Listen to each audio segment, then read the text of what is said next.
Om Jnanati Bandhasya Chanansanasana Sakshavanulitam Yena Tasmai Shigave Namah Chichitayamanokshtam Staptam Recording in progress. Samupakadamyam Dadati Svapalantikam Vandeham Shivu Shiyuda Padakam Shigam Vaishnavam Sham Shri Upam Jagajatam Sakanaragnatam Vitam Tam Sajivam Sadvitam Saduktam Bautam Saitam Krishna Chaitanya Devam Shri Radha Krishna Padam Sakanalita Shivshakam Vitam Shah He Krishna Gauna Sindhu Dina Bandhu Jatpate Gopesha Gopkakanta Radha Kanta Namastute Tapta Kanchana Gaurangi Radhe Vrindavanashri Vishabhana Sutta Devi Pranamama Haripi Vanka Kalpta Vishaki Pasanve Vishapatnam Pavanavyo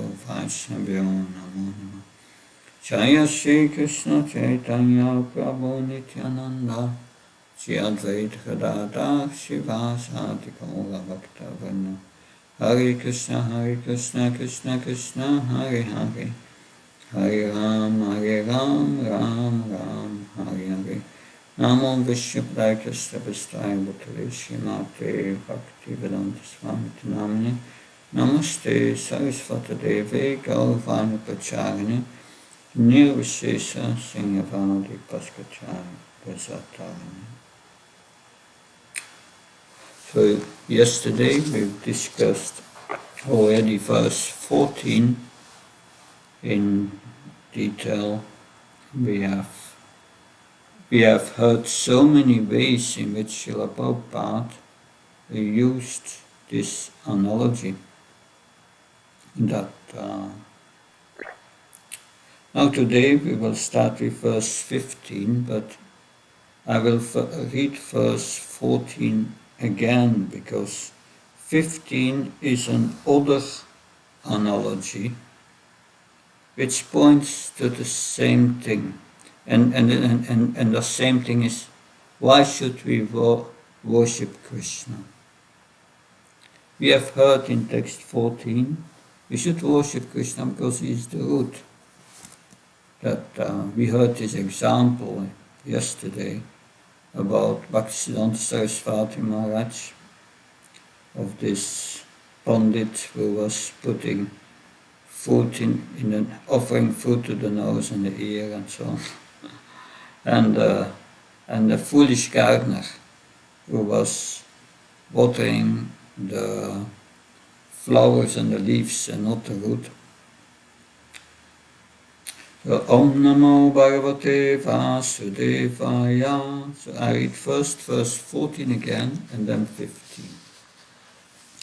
Yatataro Malanishe Sanena Tepyanti Taskanta Priyo Pusakam Panopa Parak Sayatendriyanam Tatev Savarmamasyutya.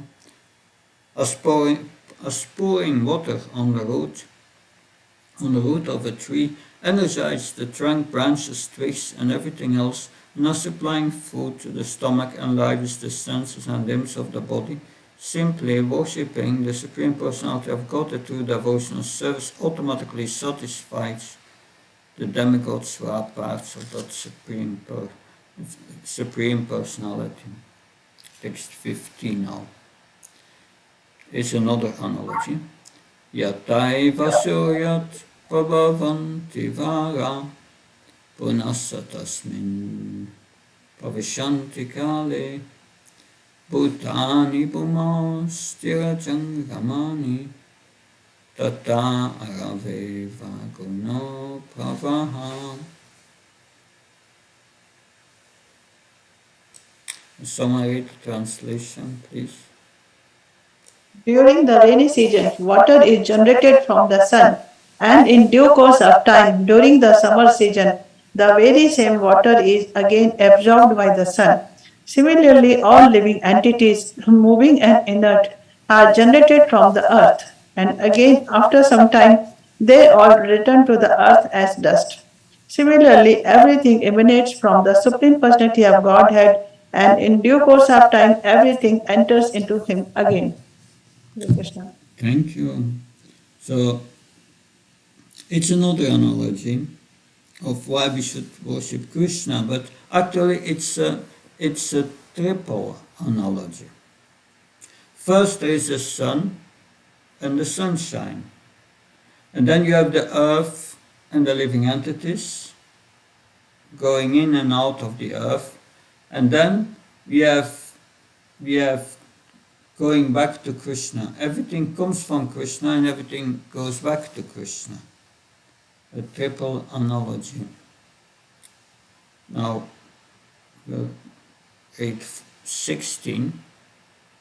Etapatam tat sharadatmana param sakrit vibhutam savitu yata prabha shata savajagati sukta saktayo tavya kriya dhyana vida brahma yaya.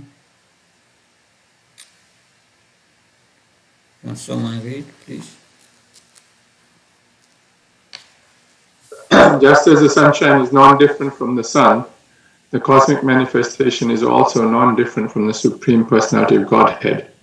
The Supreme Personality is therefore all-pervasive within this material creation. When the senses are active, they appear to be a part and parcel of the body, but when the body is asleep, their activities are unmanifest. Similarly, the whole cosmic creation appears different yet non-different from the Supreme Person. So we have again here a double analogy. As the sunshine is to the sun, so is the cosmos to Krishna. So now I will read the last paragraph. When one sleeps, the senses are inactive. But this does not mean that the senses are absent. When one is awakened, the senses become active again. Similarly, the cosmic creation is sometimes manifest and sometimes unmanifest, as stated in Bhagavad Gita, Bhutva Paliyate. When the cosmic manifestation is dissolved, it is in a kind of sleeping condition, an inactive state. Whether the cosmic manifestation is active or inactive, the energy of the Supreme Lord is always existing. Thus, the words appearance and disappearance apply only to the cosmic manifestation. So, it's not only what we see that exists. So what is this philosophy that we are hearing now? It's Achintya Veda Veda Tattva. There are other verses of analogies that explain this Achintya Veda Veda Tattva. Like we have the Chaturth Sloki, the third verse. Yata mahanti bhutani bhutashushas vachesvanu pravistanya pravistani tatati sunatisvaham. O Brahma, please know that the universal elements enter into the cosmos and at the same time do not enter into the cosmos. Similarly, I myself also exist within everything created, and at the same time I'm outside of everything. So that's reflecting Bhagavad Gita 9:4. Mayatitam idam sarvam jagathavyakta muhtani matstani sarvabhutni nachvam tesha vastita. By me, my unmanifested form, this universe is pervaded. All beings are in me, but I am not in them. And also, of course, Bhagavad Gita 9:5, the next verse, 4 and 5, they are always go together.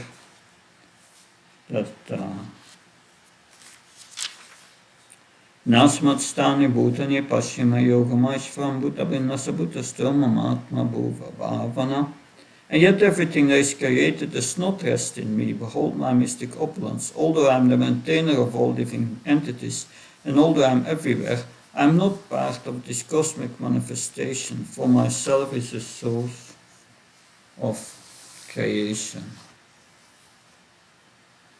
So there are other analogies which are pointing to this Asintya Abheda Veda Tattva. Some suggestions of other analogies that we can think of. There are many.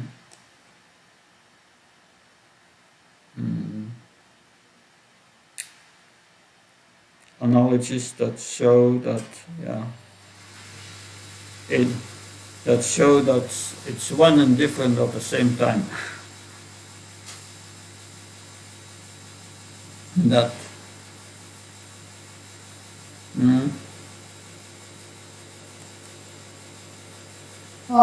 Hare Krishna, I don't know if it can be counted as analogy. I mean, Sri Upanishad invocation about the complete whole. The complete whole, yes. Om Purnamada Purnamidam Purnam Purnasya Adi. Yeah.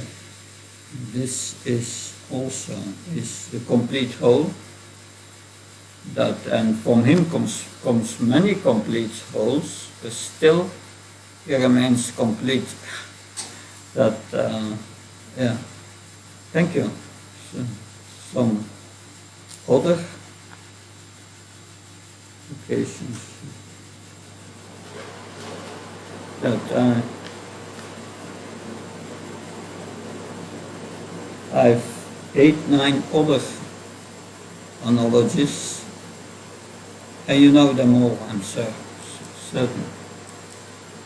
Hare Krishna. Yes, please. Maharaj, how about Mantra 5 of the Upanishad? Yeah, and Mantra 5, how does it sound? Tad ejati, tad najati, tad dure, tad virantike, tad antarasya sarvasya, tadu sarvasya bhayata. The Supreme Lord walks and does not walk. He's far away, but he's very near as well. He's within everything, and yet he's outside of everything. Yeah. Especially the last, he's within everything and yet outside of everything. That a candle lighting another candle, not really, but how do you see that connected with the Asintya Veda Veda Tattva, Mother Kanta? The same way as complete whole still remains complete, even if the other candles are. In that sense, that is non-different from his expansions. At the same time, it's different. Good. I have a few more that Srila Prabhupada used. The sun and the sunshine. The spider and the web. The Father and the Son. And then fire and heat. Fire and smoke. The drop of water, no different from the sea. And Prabhupada also said, yes, I'm dictating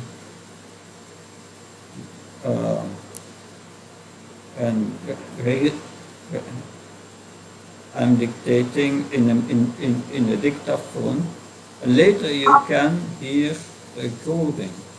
And this recording, it's also me, it's non-different from me, and it's at the same time different. Because this recording is my separated energy. But Srila Prabhupada also in the purport in the Bhagavad Gita speaks about the gold mine and gold. and golden ornaments. And we heard it, a drop of seawater, and the ocean, yeah.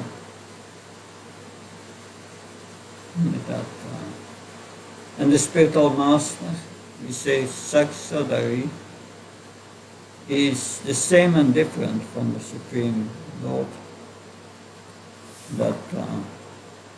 But yes, I want now to go to the 4th canto, 7th chapter. And the 4th canto, chapter 7, verse 54. That the purport. I read the verse also. The Lord continued, one who does not consider Brahma, Vishnu, Shiva, or the living entities in general to be separate from the Supreme, and who knows Brahman actually realizes peace, others not. Two words are very significant in this verse. Trayanam indicates three, namely Lord Brahma, Shiva, and Vishnu. Vida means different. There are three, and therefore they are separate, but at the same time they are one. That's another example. This is the philosophy of simultaneous one and difference, which is called Asintya Beta Beta Tattva. The example is given in the Brahma Samhita is that milk and yogurt are simultaneously one and different. Both are milk, but the yogurt has become changed. In order to achieve real peace, one should see everything and every living entity, including Lord Brahma and Lord Shiva, as non-different from the Supreme Personality of Godhead. No one is independent. Every one of us is an expansion of the Supreme Personality of Godhead. This accounts for unity in diversity. There are diverse manifestations, but at the same time, they are one in Vishnu. Everything is an expansion of Vishnu's energy. And then I have another one, that's in the 3rd canto, chapter 1, text 2, and there in the purport. Yeah. I read the verse also. Who else is there to say about the residential house of the Pandavas? Sri Krishna, the Lord of everything, acted as your minister. He used to enter that house as if it were his own, and he did not take care of Duryodhana's house. So, according to the Gaudiya, Asintya Veda Veda Tattva philosophy, anything which satisfies the senses of the Supreme Lord, Sri Krishna, is also Sri Krishna. For example, Sri Vrindavan Dham is non-different from Sri Krishna, Taddhama Vrindavanam. Because at Vrindavan the Lord enjoys the transcendental bliss of his internal potency. Similarly, the house of the Pandavas was also the source of transcendental bliss for the Lord. It is mentioned here that the Lord identified the house with his own self. Thus the house of the Pandavas was as good as Vrindavan, and Vidura should not have given up that place of transcendental bliss. Therefore the reason for his quitting the house was not exactly family misunderstanding. Rather, Vidura took the opportunity to meet Rishi Maitreya and discuss transcendental knowledge. For a saintly person like Vidura, any disturbance due to worldly affairs is insignificant. Such disturbances, however, are sometimes favorable for higher realization, and therefore Vidura took advantage of a family misunderstanding in order to meet Maitreya Rishi. Now, Asintya Veda Veda Tattva is related to this unity in diversity. So we will go back now to our discussions and go to verse 17.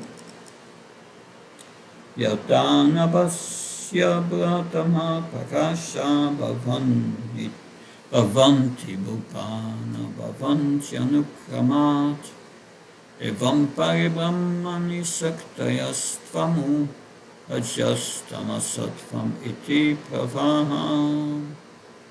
Can someone read? Hare Krishna.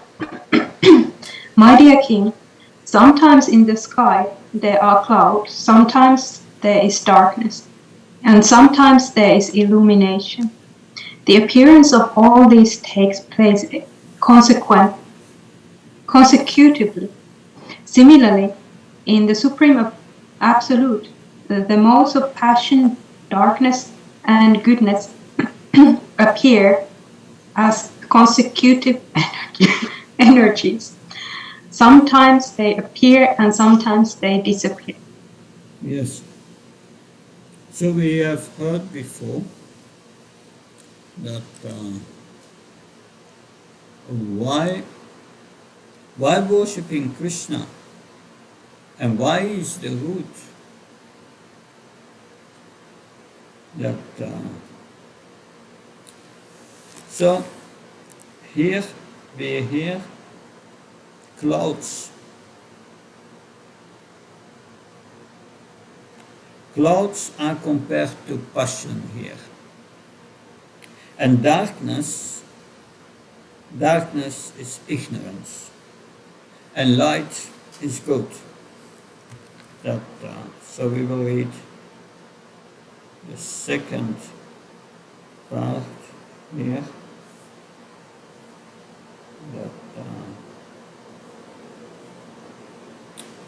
Earth, water, fire, ether, and intelligence unfolds zero. All together,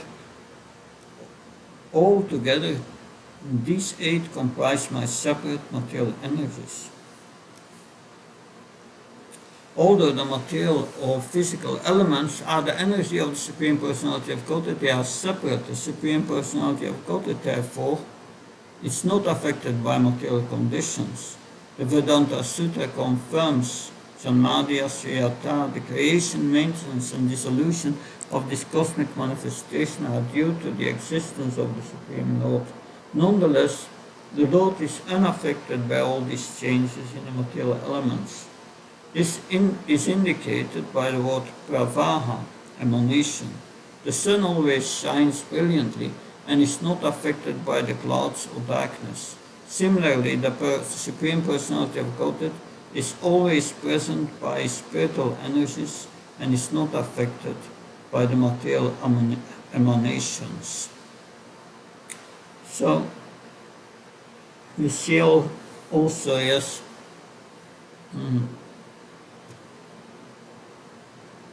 the Lord is unaffected by all these changes, and nothing can excel the Lord.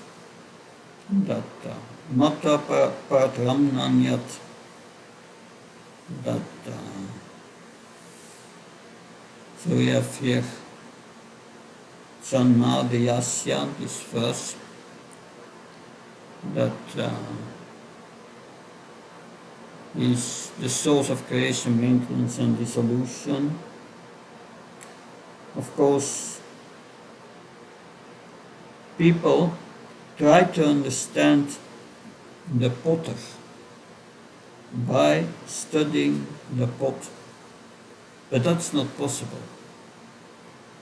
One can understand only that he is a pot maker. That's the only understanding we have. But, now text 18, 19. I read verse 18. Tenaikamatmanamashesha dehinam kalam pradhanam purusham parisham Svateya sadvastaguna prabham atmaika bhavena bhajat samadam. Someone read, please.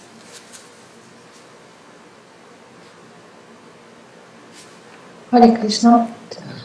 Because the Supreme Lord is the cause of all causes, He is the super soul of all individual living entities, and He exists as both the remote and immediate cause. Since He is aloof from the material emanations, He is free from their interactions and is Lord of material nature. You should therefore engage in His devotional service, thinking yourself qualitatively one with Him. Right. Daya savabhuteshu santustyayena kinava sarvandeyo pasanchasa tushyantasu sanardana. Please read. By showing mercy to all living entities, being satisfied somehow or other, and controlling the senses from sense enjoyment, one can very quickly satisfy the Supreme Personality of Godhead, Janardana. Yes. Funny. Three things. By showing mercy to all living entities, being satisfied, and controlling the senses from sense enjoyment.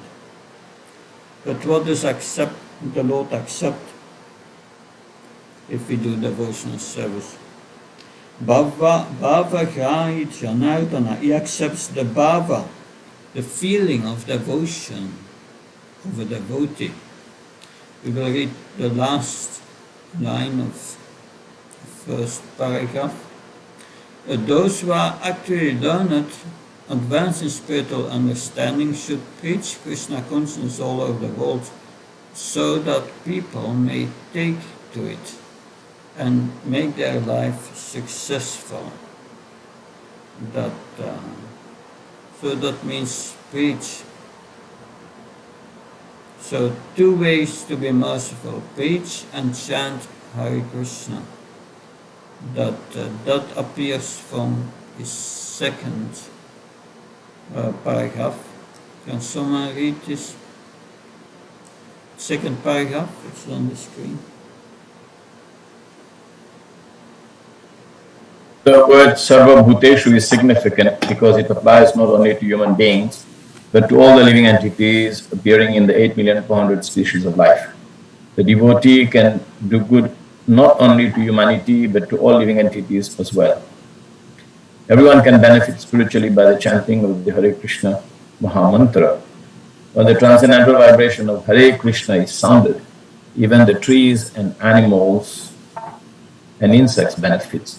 First one chants the Hare Krishna Mahamantra loudly. He actually shows mercy to all the living entities.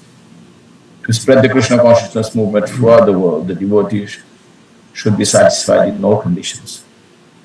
So Narayana Parasa Venakotshana Bibyatisvaya Parkanai Narakas Abgelegte Dakshana.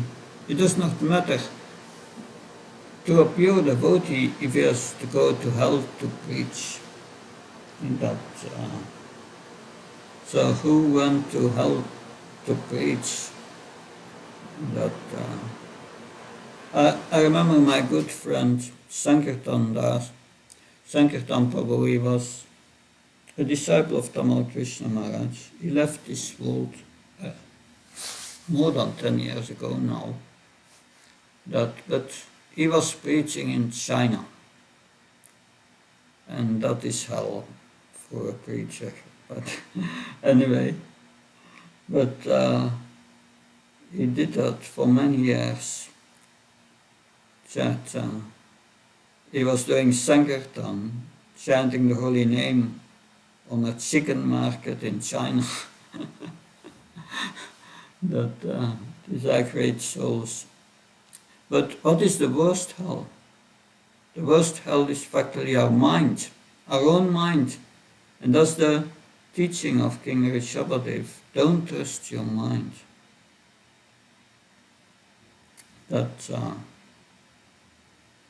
So then I want to read a few verses from the Chaitanya Charitamrita about Lord Chaitanya's preaching.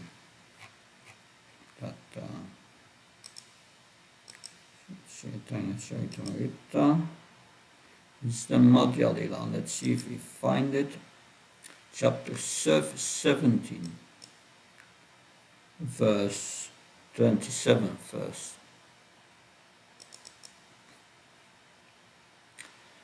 Balabhadra Bhattacharya was very much afraid to see him, but by Sri Chaitanya Mahaprabhu's influence, all the animals stood to one side. That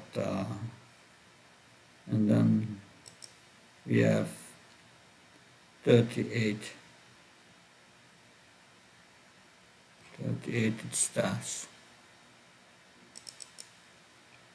Seeing the tigers and deer following him, Sri Chaitanya Mahaprabhu immediately remembered the land of Vrindavan. He began to recite a verse describing the transcendental quality of Vrindavan.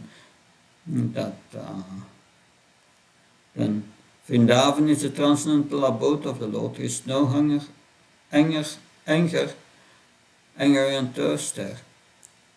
Though naturally inimical, human beings and fierce animals live together there in transcendental friendship. When Sri Chaitanya Mahaprabhu said, "Chant Hare Krishna," the tigers and deer began to chant Krishna and dance. When all the tigers and thus danced and jumped, Balabhadra Bhattacharya saw them and was struck with wonder. This is Lord Chaitanya's preaching. Indeed, the tigers and deer began to embrace one another and touching mouths, and they began to kiss. When Sri Chaitanya Mahaprabhu saw all this fun, he began to smile. Finally, he left the animals and continued on his way. Various birds, including the peacock, saw Sri Chaitanya Mahaprabhu and began to follow him, dancing and chanting. They were all maddened by the holy name of Krishna. When the Lord loudly chanted Haribo, the trees and creepers became jubilant to hear him. So Lord Chaitanya liberated the animals, but also the trees, the plants, insects. They were just liberated by his loud chanting. But then we have, this is in the Adi Lila, the Haridas Thakur speaks about liberating all living entities. Let's see if we find it. It's 367 to 76.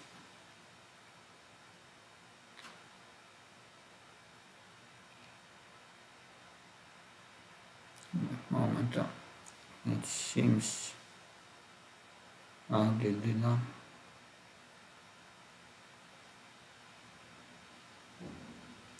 It seems to be something different because it's the Antya Lila. That's why. I remember, it's in the Antya. And there, verse 3. 67.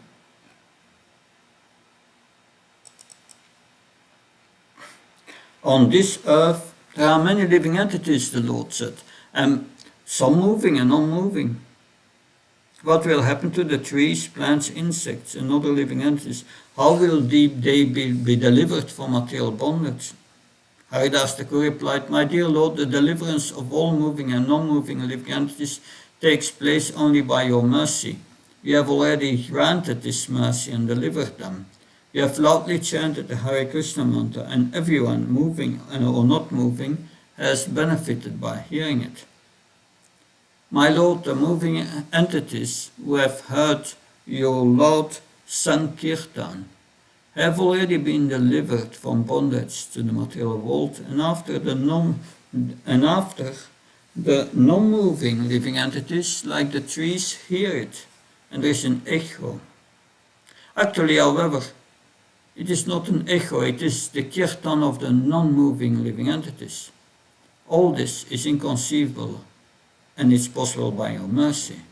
When loud chanting of the Hare Krishna mantra is performed all over the world by those who follow in your footsteps, living entities moving and non-moving dance in ecstatic love. My dear Lord, all the incidents that took place while you were going to Vrindavan, through the forest known as Jarikant, have been related to me by your servant Balabhadra Bhattacharya. When your devotee Vasudevadatta submitted his plea to your lotus feet for the deliverance of all living entities, you accepted that request. My dear Lord, you have accepted the form of a devotee just to deliver the fallen souls of this world. So chanting to benefit the people, that's good preaching.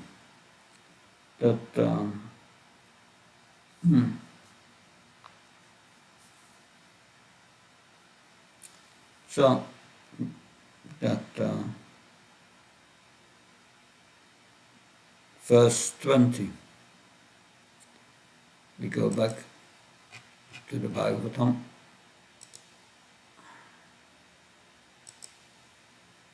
Fourth canto,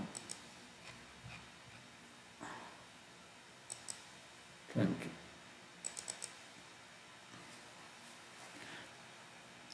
Apata sakalai samamalatmani aviratam medita bhavanopahuta niyajana vasagatvam atmanoyam sasarati shitravan maksharasatam me. And summary. Being completely cleansed of all desires, the devotees are freed from all mental contamination. Thus, they can always think of the Lord constantly and address Him very feelingly. The Supreme Personality of Godhead, knowing Himself to be controlled by His devotees, does not leave them for a second, just as the sky overhead never becomes invisible. Mm-hmm. So this is the result of pleasing the Lord. Now in the purport we have here that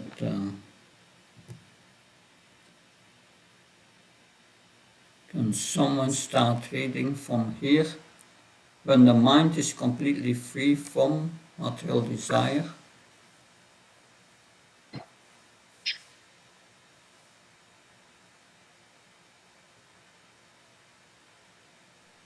Well, the mind is Please go ahead. The mind is completely free from material desire. The devotee continues lost consciousness. This person becomes complete, happy and confident and heart. Upon of the Lord. So then I know the consciousness. We are so far something which brings us a my dear Lord, in your famous body, had somehow do events have fallen into the Ushivani location. Time picked me up, insisting on the case that the rapidly around the street. Similarly, I have present for the Shaitan. I met very fast.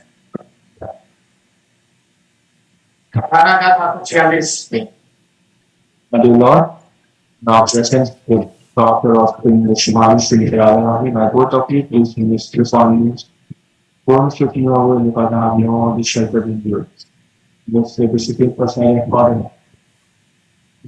The Lord is invincible, yet he is quantified and sensitive. By the quantity. He enjoys being dependent on the devotees, but that Krishna enjoys being dependent on Krishna. Thinking dependent on the devotee, the discipline, Lord, faith, and joy, and stand with kindness. A king may engage a joker in the process of choosing the king becomes angry and started. The king, however, enjoys the rapidity. Everyone asks him in God experience Nothing can want to enjoy. Self-judgment of the creator. That was a relationship eternally existing between the Lord and its devotees, just like the skies, holds. So, this means how dear the devotees are to the Lord. He enjoys the chastisement of his devotees. And Lord Narayan says something similar to the Vasa Muni in the 9th canto, chapter 4, text 63.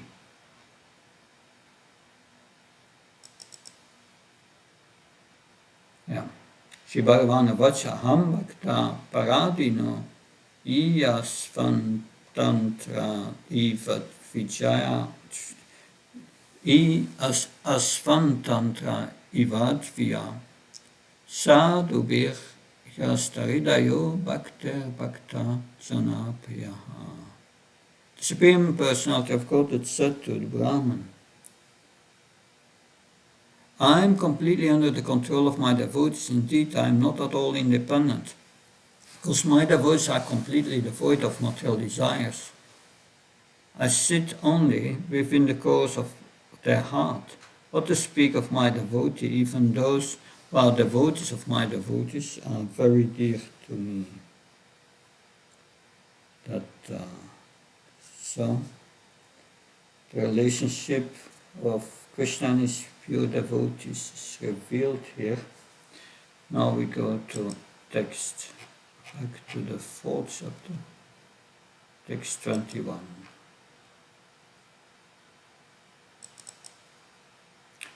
Na pachati kumanishinam saicham arir adanat madana danapyarasahyam Shuddhadana kula karmanam materye Siddhatati papamakinshane susatsu.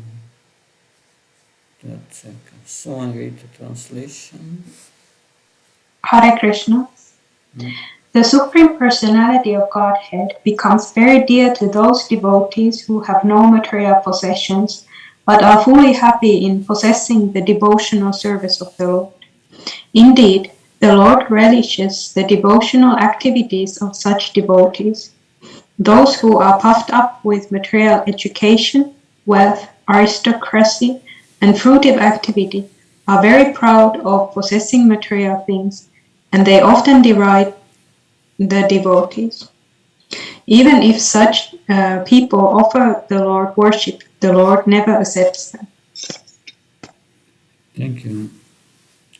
So in the purport, Srila Prabhupada explains who is a pure devotee. So, can someone read the purport? We will read this entire purport.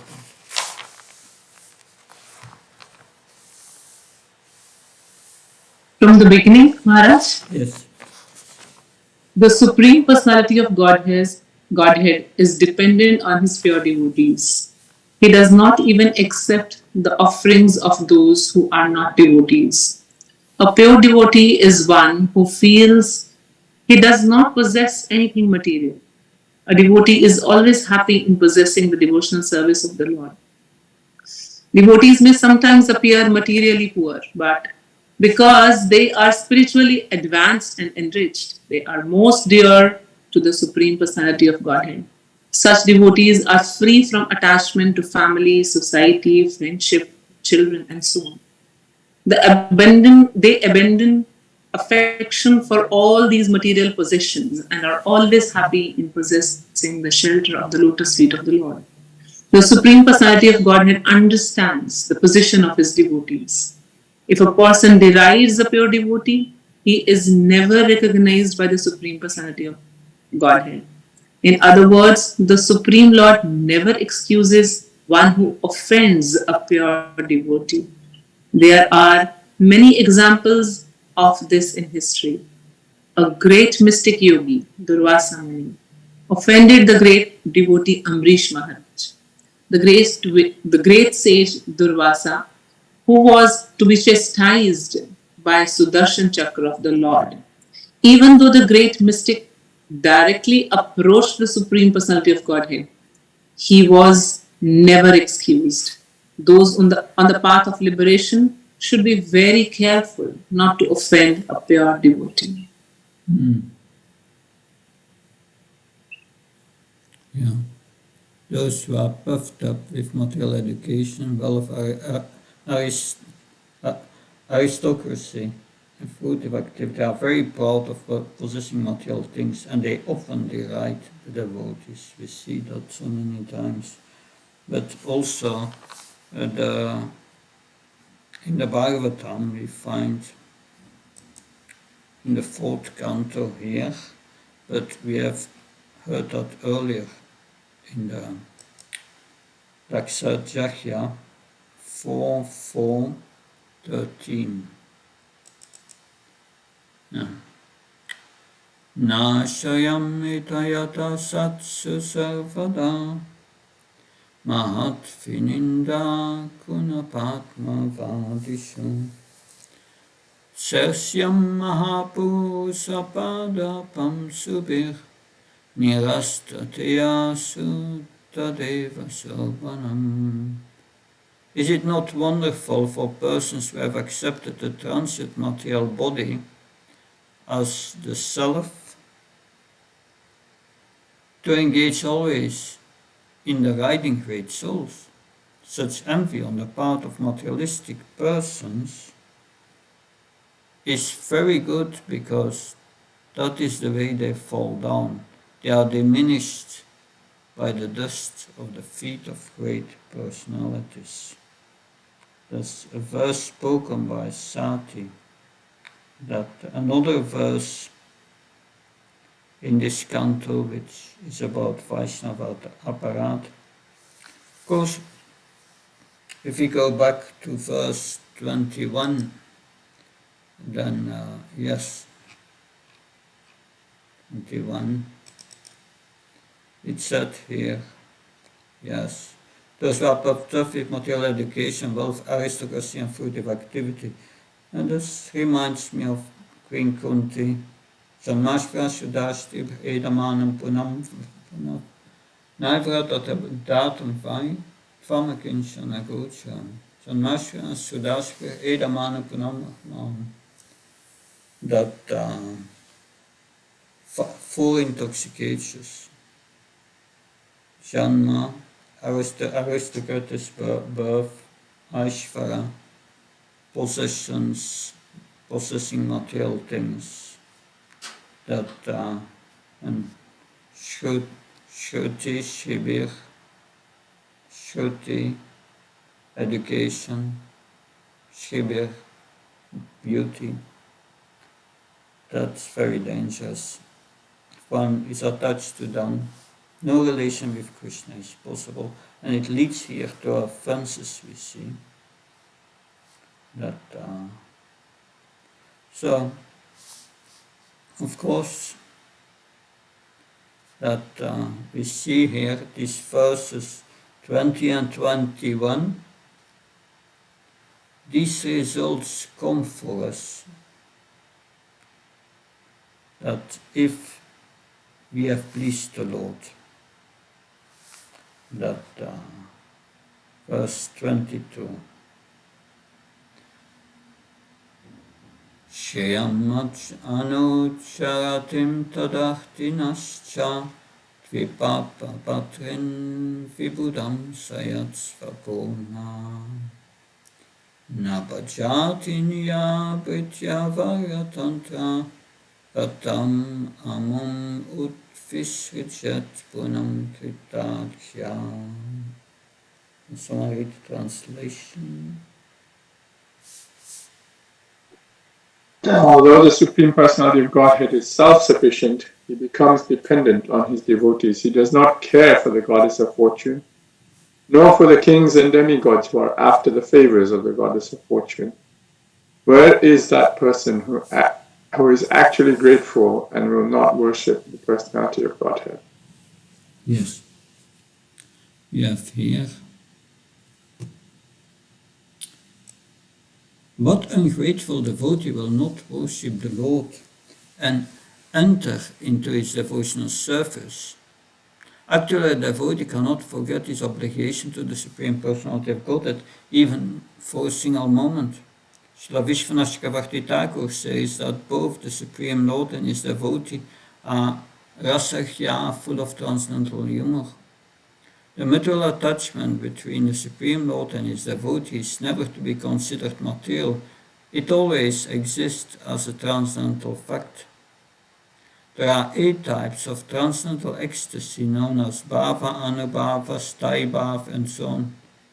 And these are discussed in the Nectar of Devotion.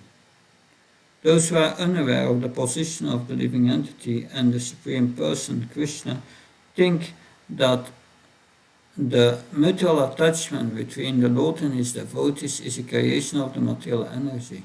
Factly, such attachment is natural both for the Supreme Lord and the devotee, and it cannot be accepted as material. So Krishna favors his pure devotees, and not so much Lakshmi.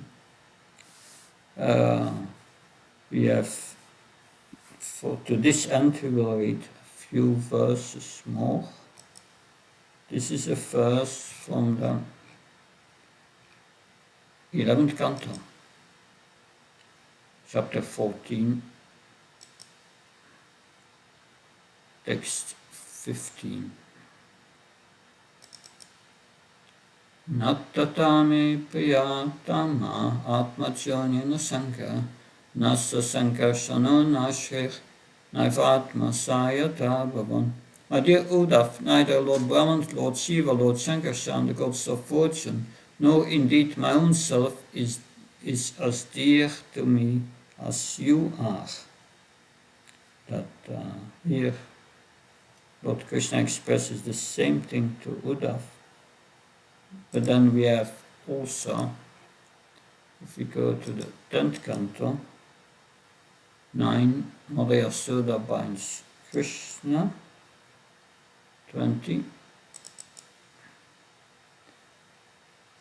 Nenam virinchas na bhavo nashirapyanga samsraya prashadam libere gopi yatat prapa vimuktidat.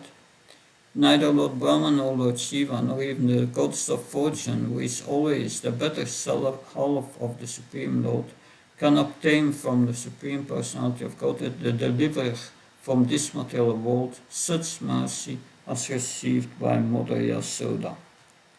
That's how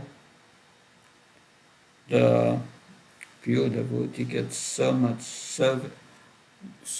mercy that the Lord favors the pure devotee. Now, in the 5th canto, that's the next canto, 5th canto, chapter 18, that 18 prayers offered to the Lord by the essence of Jambudvip. There are 22.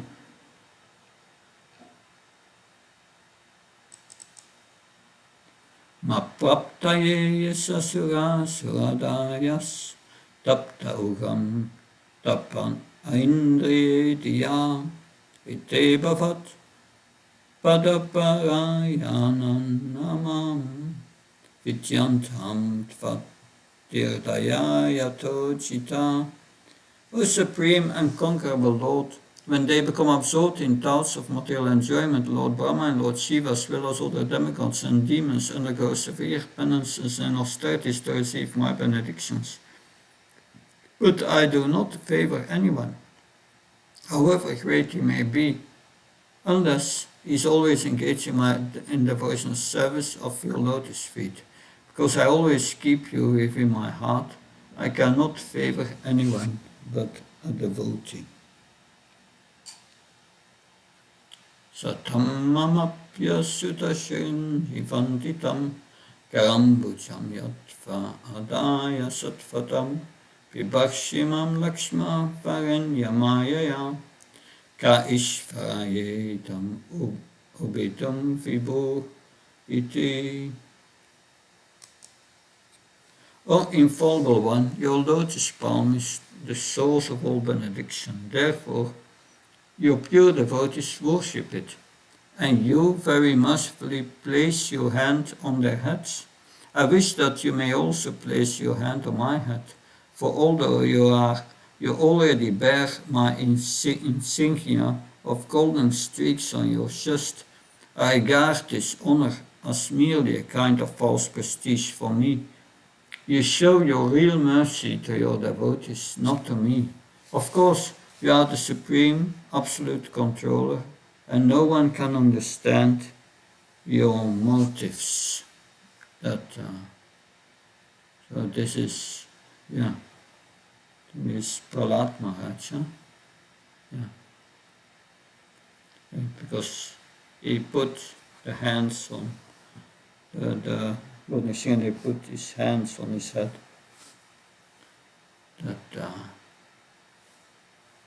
And then there is another quote that in the 10th canto,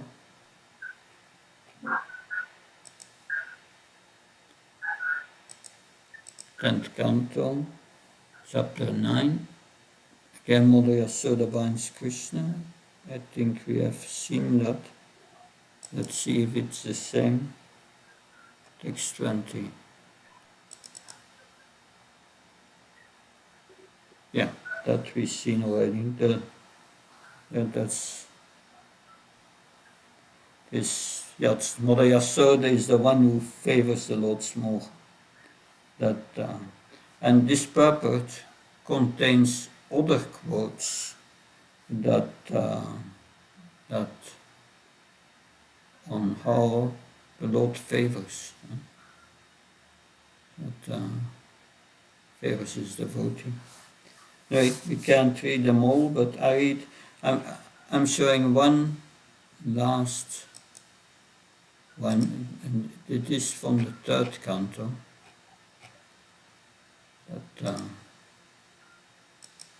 Third canto, chapter 14, Progeny of Diti in the evening, 48. The topmost devotee of the Lord will have expanded intelligence and expanded influence, and will be the greatest of the great souls. That's Prahlad Maharaj. Due to mature devotional service, he will certainly be situated in transcendental ecstasy and will enter the spiritual sky after quitting this material world. So she will have a grandson, Prahlad Maharaj. So I just read this purport. There are 3 stages of transcendental development in devotional service, which are technically called Staibhav, Anubhav, and Mahabhav. Continual perfect love of God is called Staibhav, which is performed in a particular type of transcendental relationship, and when it is performed in a particular type of transcendental relationship, is called Anubhav.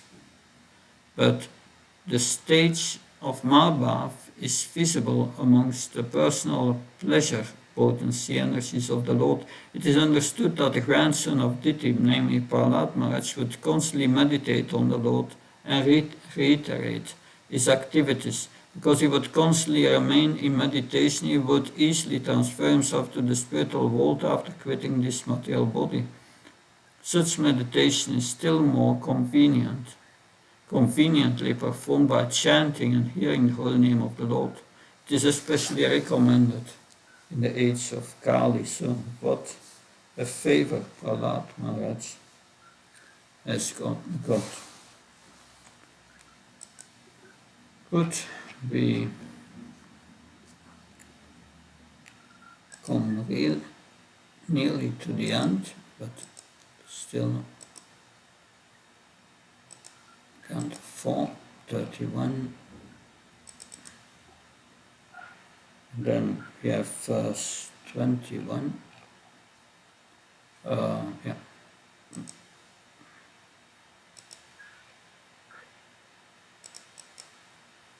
20, we are 23 now. Okay. So it's now 6 p.m. I think. That right? 6:32. So we will have a pause till 18:45 and then finish the last verses. Thank you. Hare Krishna.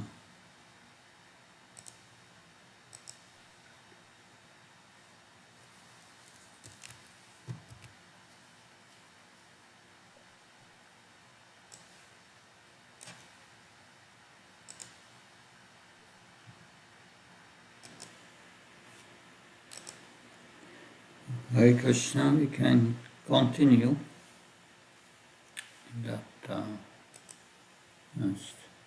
Recording stopped. Recording in progress.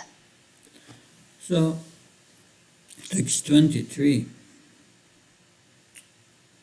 Maitreya vacha iti prashetasu rajan anyasa bhagavat kata shravayitva bamalokam jaya svayam bhuvomuni.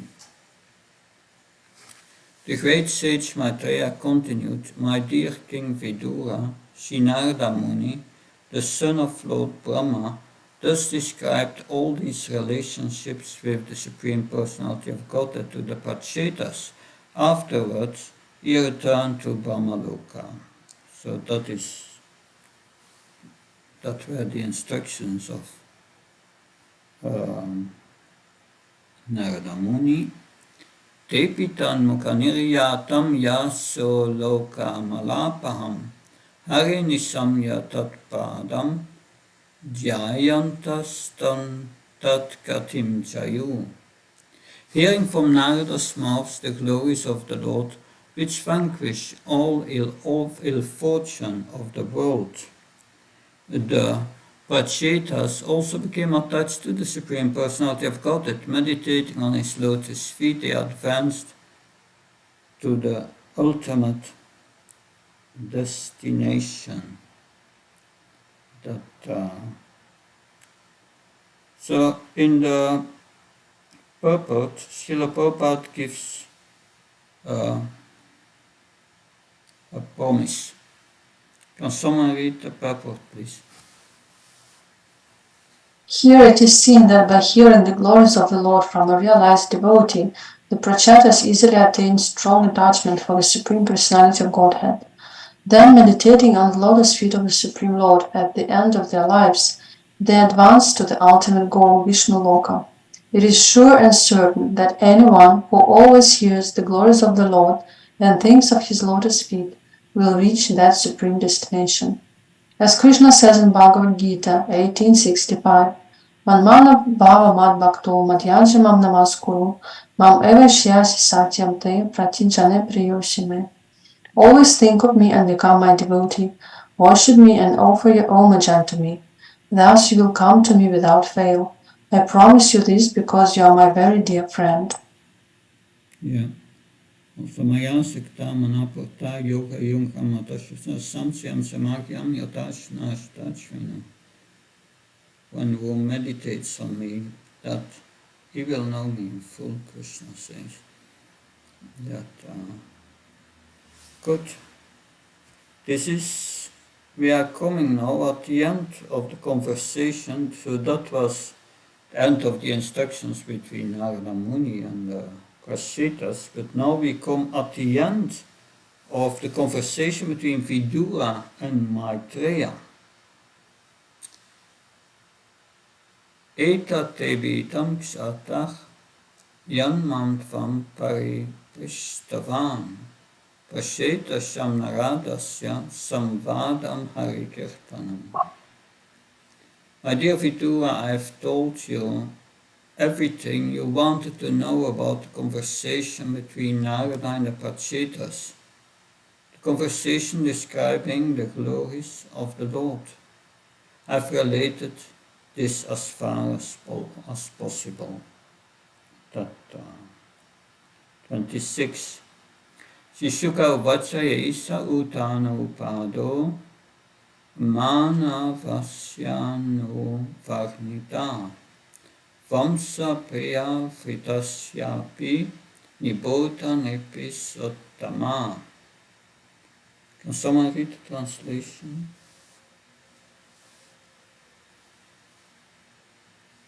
Hare Krishna.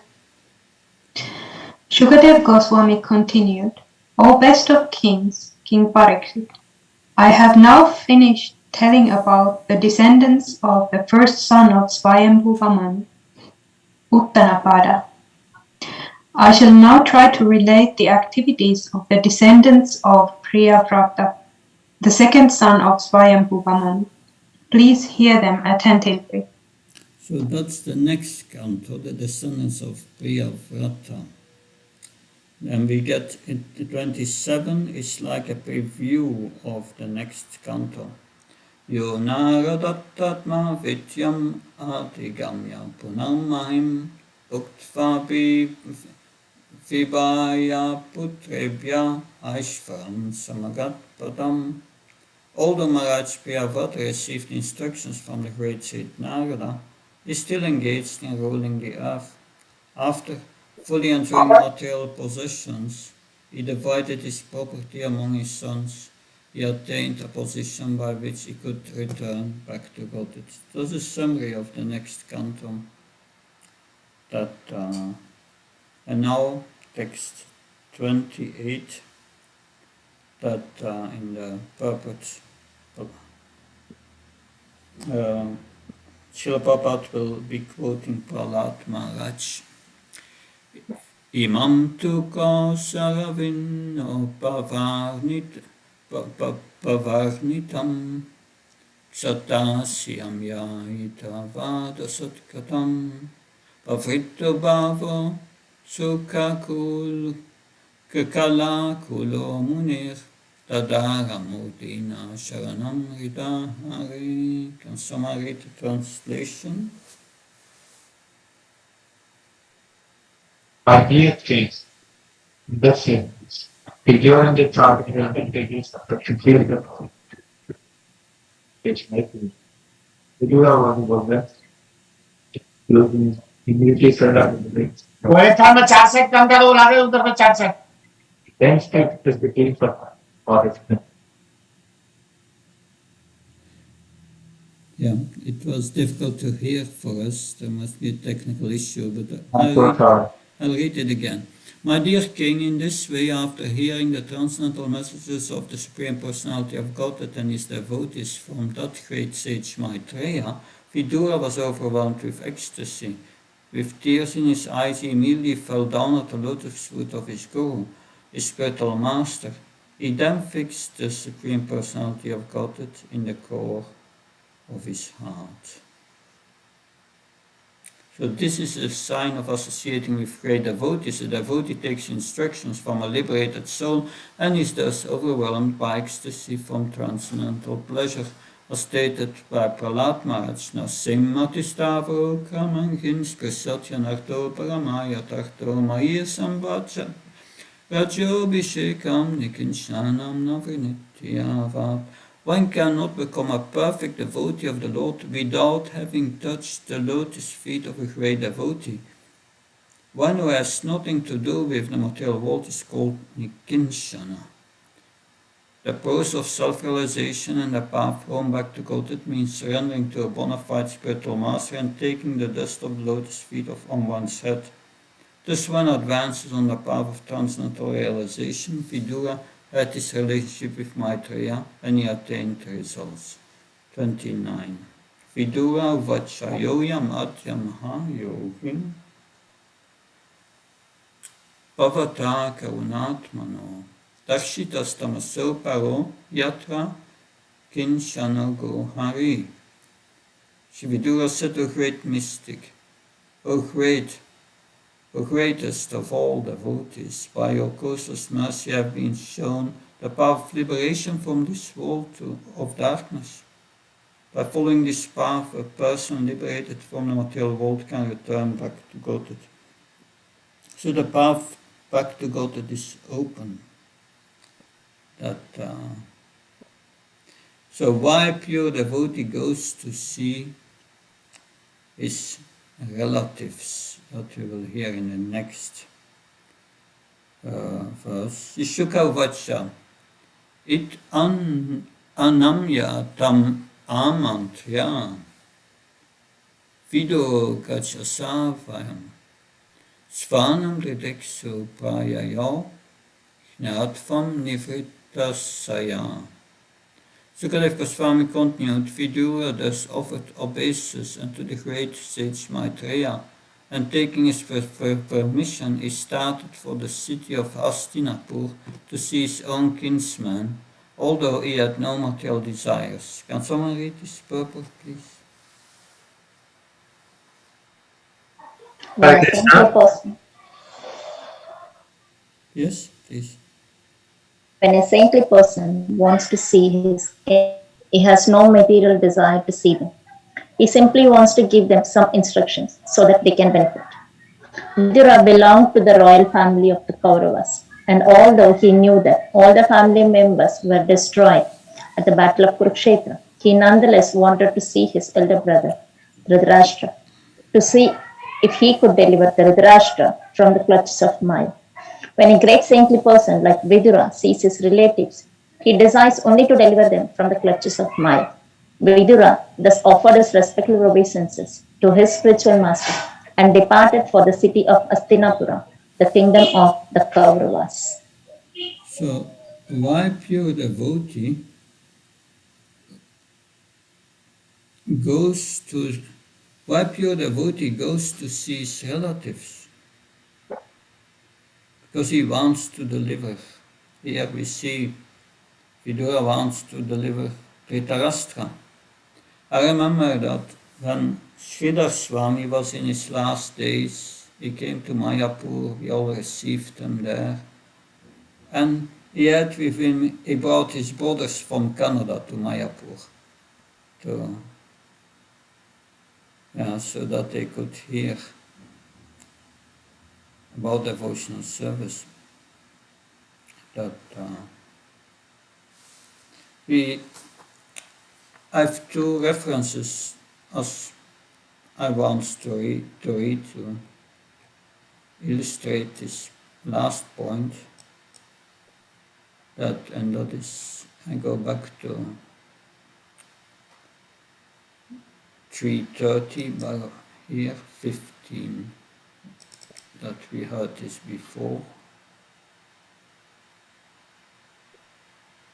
Thus he remains at home, just like a pet dog, and eats whatever is negligently given to him, afflicted by many illnesses, such as dyspepsia and loss of appetite. He eats only very small morsels of food, and he becomes invalid, one who cannot walk anymore. So, purport. Before meeting death, one is sure to become diseased, invalid, and when he is neglected by his family members, his life becomes less than a dog's, because he is put into a miserable condition. The declarators enjoin, therefore, that before arrival of such miserable condition, one should leave home and die without knowledge of family members. If a man leaves home and dies without his family's knowing, that is considered to be a glorious death. But an attached family man wants his family members to carry him in a great procession even after his death. And although he will not be able to see how the procession goes, he still desires that his body is taken joyously in procession. Thus he is happy without even knowing where he has to go and when he leaves his body for the next life. And then to end, some of the words of Vidura to Dhritarashtra from the first canto.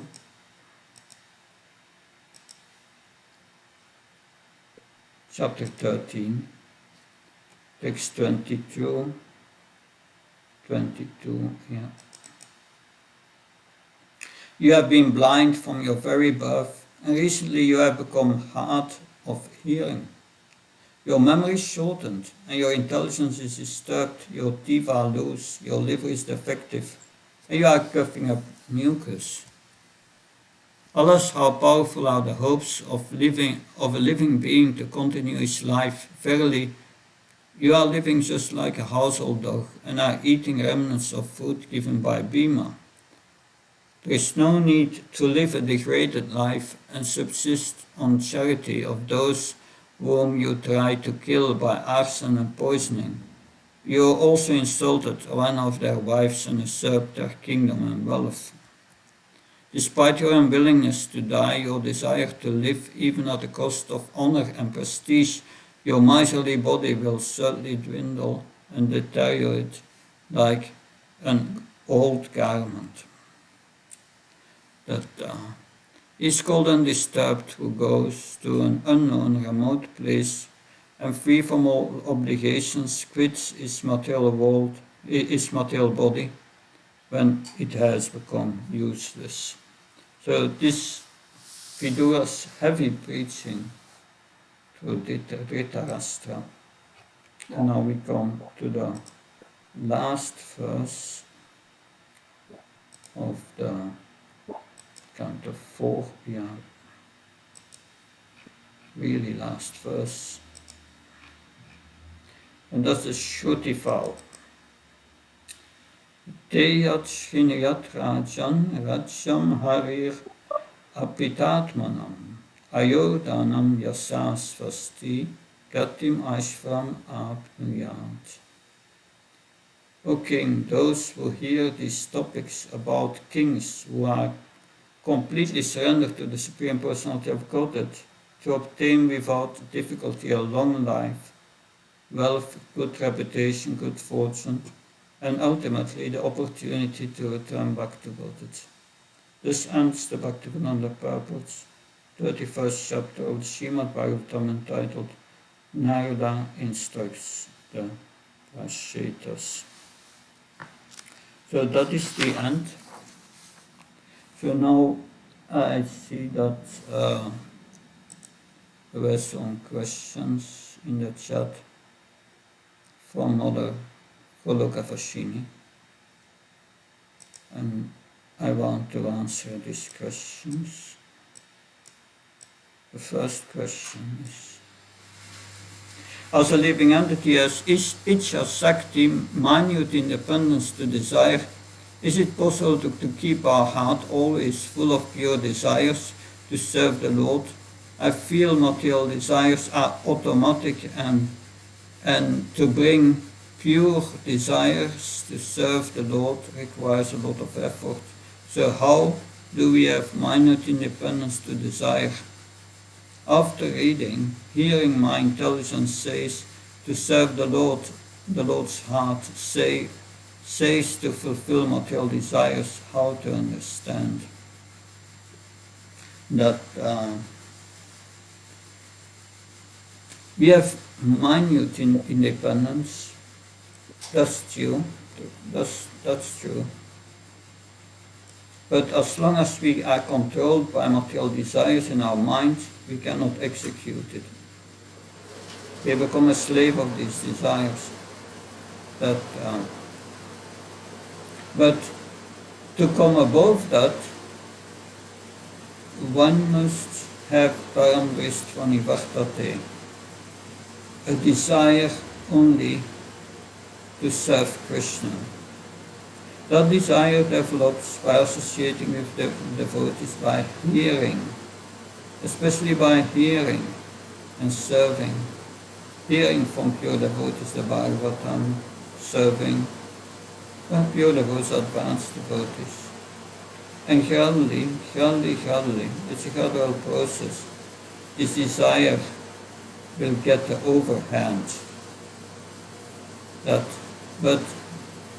And when the desire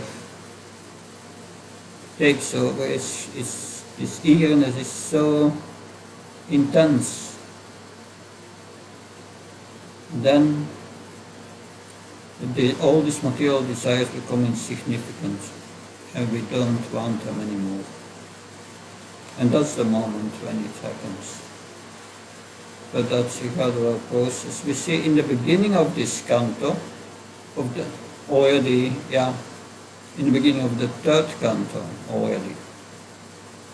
That third canto was where Vidura meets Uddhava first, and then after that he meets Maitreya.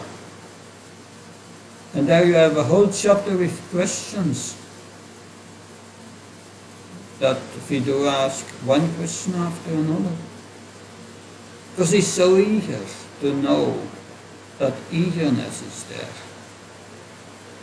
So that's an important point, that as long as we don't have that eagerness and we listen to our mind, then this material desire takes over. These material desires are automatic from previous lives. They are popping up in our mind. But the question is, do I want them? Do I meditate on them? Bhagavad Gita 2:71. When the desire to serve Krishna and hear about Krishna takes the overhand, these desires will go away.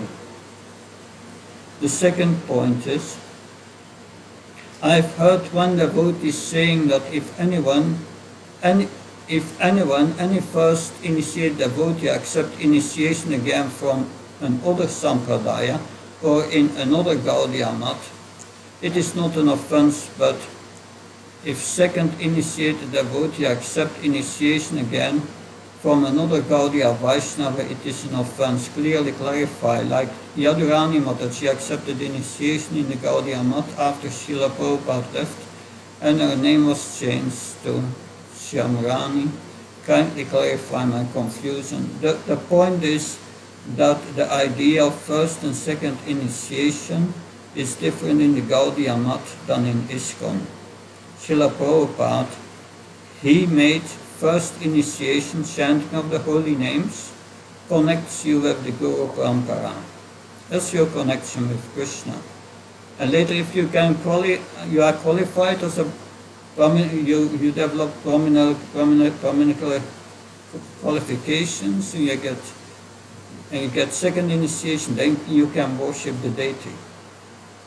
But in the Gaudiya mat, first initiation is just giving the beads to chant, and yes, but they don't consider it as a connection with the Guru Parampara. It's not a serious thing.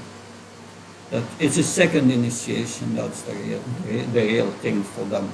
But they have another idea there. So this was not what Prabhupada taught us. Prabhupada taught us the first initiation is your connection with your Guru. And you cannot reject your Guru, that unless he's fallen. If without permission of the Guru you take second initiation from someone else, it's Vaishnava apparent. That is the understanding that Prabhupada gives us, and which is different from the Gaudiya mat.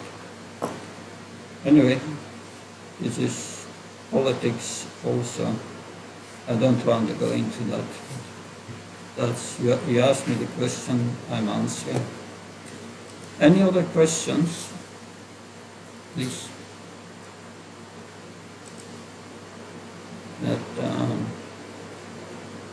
What's your experience of this canto?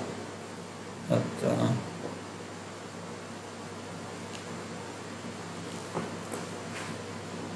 Krishna Maharaj, no problem. The story of Puranjana Maharaj is very enlightening. Very enlightening. Allegoric story. Puranjana. Yeah,